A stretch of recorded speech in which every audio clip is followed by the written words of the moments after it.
pas de dire que le bordel il va commencer, que le chaos va nanana. Je le dis à chaque fois. Et enfin, bordel. Voilà, Sugar est down, KO, capote, violée, elle est morte par terre, dans son vomi. D'ailleurs, je me demande s'il va pas crever comme ça, parce que techniquement, tu t'endors dans ton vomi. Enfin, ouais, ça. Donc, Usopp qui, comme par hasard, just as planned, comme prévu, fait genre il a tout réussi, alors qu'en fait, évidemment, c'était un coup de bol. Mais quand même, il a essayé. Voilà, il a créé sa légende est faite. C'est lui le sauveur de Dressrosa, et d'ailleurs, tous les pirates qui étaient là sont au courant que c'est lui qui les a sauvés, et il est Mugiwara, donc ça leur crée une sorte de renommée. Il y a un truc que j'aime bien, c'est quand les Mugiwara se créent une renommée, se font une répute sans vraiment le vouloir, soi disant, mais que tout le monde soit au courant, quoi. Ça, j'adore. C'est un peu comme dans les scènes où on voit justement le monde qui apprennent que Luffy a fait tel ou tel truc, que leur, je sais pas moi, que leur prime a augmenté ou des trucs comme ça. Ça, j'adore. C'est le genre de scène que j'aime bien voir un peu la réaction des autres. Ça.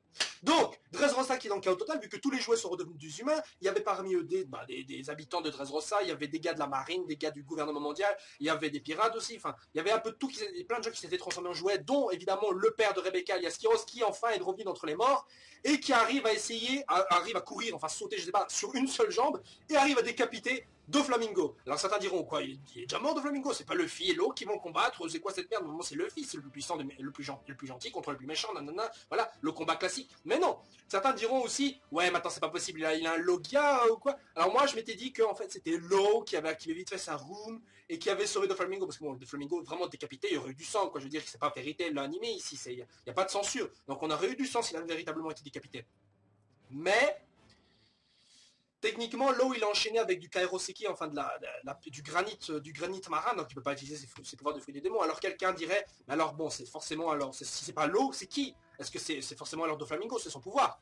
Alors j'aurais dit techniquement oui, mais bon, c'est quoi le pouvoir de Doflamingo? C'est pas un Logia. Le pouvoir de Doflamingo, c'est un paramécia. C'est un paramécia, il contrôle des fils et il fait des marionnettistes. Mais si on peut utiliser la théorie de Sasori dans Naruto, techniquement, une poupée lui-même est une sorte de poupée marionnette qui peut alors se constituer avec des fils. Donc ça veut dire que même s'il est décapité, il y a des fils invisibles, on sait rien, qui se raccolent à son corps ou quoi, et donc techniquement il peut pas être décapité. Ou alors, genre, tous ses nerfs optiques, ses vaisseaux sanguins, tout ça, ça peut être rafistolé comme des fils, vous voyez? C'est un peu ça que je veux dire. Donc il est possible que sur ça, si on va vraiment loin dans son pouvoir, mais ça peut se tenir, ça pourrait se tenir si on l'explique clairement et normalement, on pourrait accepter cette théorie. Donc ça voudrait dire que tout ce qui est coupant, ça sert à rien quand on a Flamingo, faut vraiment lui péter la gueule en le tabassant dessus, quoi. Bref. Donc le Dressrosa qui dans le chaos complet, d'ailleurs Cavendish, Don Shinjao, tous les mecs là du royaume de je sais plus d'où là avec le roi, tous ceux-là sont redevenus des gentils enfin. Et d'ailleurs il n'y a pas que des gentils jouets, il y a aussi des méchants pirates parmi eux. Donc en même temps il y a en même temps des pirates qui sont revenus à eux et qui vont se casser, et en même temps qui vont profiter du chaos pour un peu piller la ville. Donc c'est vraiment le bordel. Et moi j'aime bien avoir ce sentiment d'impuissance de Doflamingo qui pige absolument rien à ce qui se passe. Mais qui pige vraiment rien à ce qui se passe. Le pauvre il est là, putain mais c'est quoi ça? Sugar est dead. En plus il y a Kiros qui vient de me décapiter. D'ailleurs tout le monde qui évidemment se rappelle de Kiros maintenant, et ceux qui ont été des jouets aussi qui ont été paumés, genre les parents, les fils, les frères, les sœurs, les chiennes. Je sais pas, tout le monde maintenant se souvient de tout ce qui s'est passé. Donc maintenant, tout ce qui manque maintenant, évidemment, la marine qui va être un peu dépassée aussi, parce qu'il y a vraiment un bloc en phase 2, et je pense pas qu'ils pourront faire grand chose avec ça. En plus de ça, on sait même pas toujours ce qui se passe avec Sanji et Big Mom, on sait toujours pas si Sanji il est mort, ou je sais pas, ou s'il a été capturé. Enfin, techniquement, il doit se diriger donc vers la prochaine île qui est Zo, je crois, donc on va peut-être la retrouver là-bas, ou alors Sanji, il va être là, on va la retrouver avec sa pose, oui, Big Mom, oui, je les ai niqués, tu vois. J'aurais bien aimé voir des combats entre entre des hommes de main très très forts de Big Mom, je suppose, avec une super prime qui était plus haute que celle qu'avait Luffy avant le time skip. Contre Sanji, j'aurais bien aimé voir ça ferait un combat sérieux contre lui, parce que le pauvre il a soit combattu des gens qui étaient beaucoup plus faibles, soit beaucoup trop forts. Je me rappelle encore du haut-nage de Flamingo, là, putain, le pauvre Sanji, il est mort en position latérale de sécurité par terre, quoi. Le mec, il pouvait rien faire. Bref. Et donc, sur ce chapitre-ci, je suis extrêmement content de voir aussi Rebecca toujours continuer à pleurer. Ça me conforte dans l'idée que finalement, Bartholoméo, putain, s'il doit y avoir un renouvellement de l'équipage, ce sera lui. Enfin, je veux dire, chaque membre de l'équipage, ils ont une fonction, voilà, dans le bateau. Vous savez, le charpentier, la navigatrice, l'homme de main, le médecin, le cuistot. Mais si Bartholomew devait entrer dans l'équipage, ce serait quoi sa fonction? Je veux dire, même Brooke, il a une fonction, techniquement, c'est le musicien. C'est le musicien. Et Usopp, c'est celui qui se charge de l'artillerie, tout ça. Son canonnier. Luffy, c'est le capitaine, et Zoro, bon, c'est le vice-capitaine, le premier homme, quoi. Enfin, ouais, bref. Mais si Bartholomew devait entrer dans l'équipage, ce serait quoi sa fonction? Je veux dire... Bon, si on devait intégrer Jinbei directement, je dirais, bon, sa fonction, ce serait quoi? Pêcheur? J'en sais rien. Bah oui, techniquement, oui. Enfin, bon, ça me ferait mal de voir un homme poisson capturer des poissons pour que les hommes les bouffent. Je veux dire, c'est un peu bizarre comme fonction. Enfin, soit. Mais je veux dire, il y a à chaque fois une fonction, donc... moi, enfin je sais pas quel autre membre de l'équipage techniquement Luffy a besoin, mais vers Jinbei, il n'a pas forcément pensé à ça quand on lui a proposé d'être membre de son équipage, vous voyez. Il n'a pas forcément pensé quel rôle il pourrait avoir. Donc même ça, c'est pas si important que ça au final. Je pense qu'il a déjà eu tout ce qu'il a besoin. Maintenant, ce qu'il lui faut, c'est vraiment des hommes puissants dans son équipage pour vraiment avoir du poids dans le nouveau monde. Donc qu'ils mettent Bartholomew en plus, ça serait pas très, ça changerait pas grand chose de toute façon.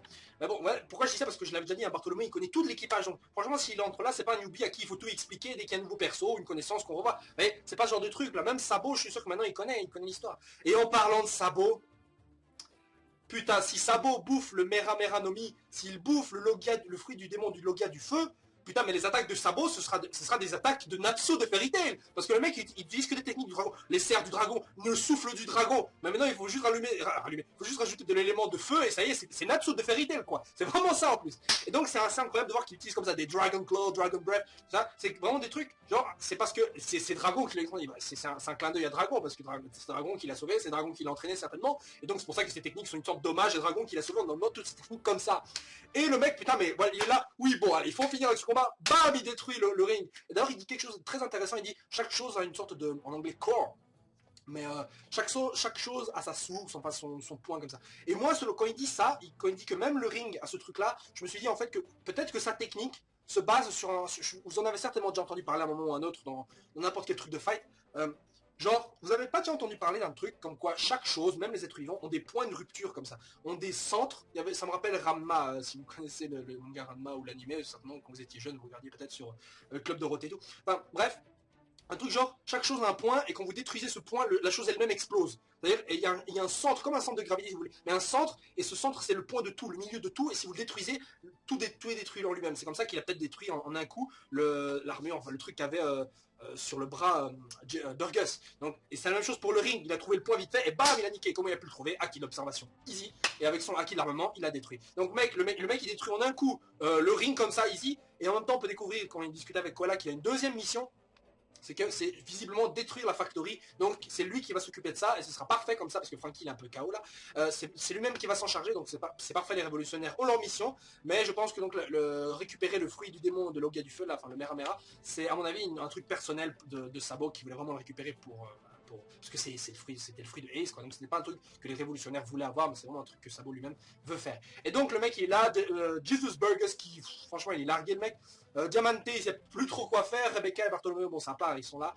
Donc c'est vraiment Sabo qui va gagner, c'est Sabo quoi, putain, mais c'est Sabo, le mec c'est le nouveau dieu. Et j'ai l'impression que comme on nous le présente comme quelqu'un d'encore plus puissant que Luffy. Et c'est un truc de barge, mais un truc de malade. Et moi je suis extrêmement content de voir ça, parce que Sabo, voilà, c'est Sabo, c'est le perso. Il n'y a que dans One Piece qu'on peut voir des persos se ramener en un chapitre et déjà dégager plus de classe que tous les fils de pute qui étaient avant. Bref.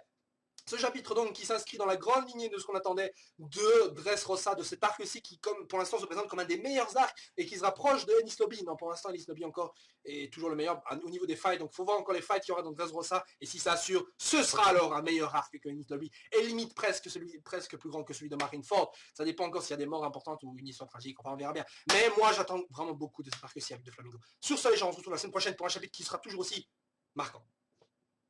Ciao. Zou.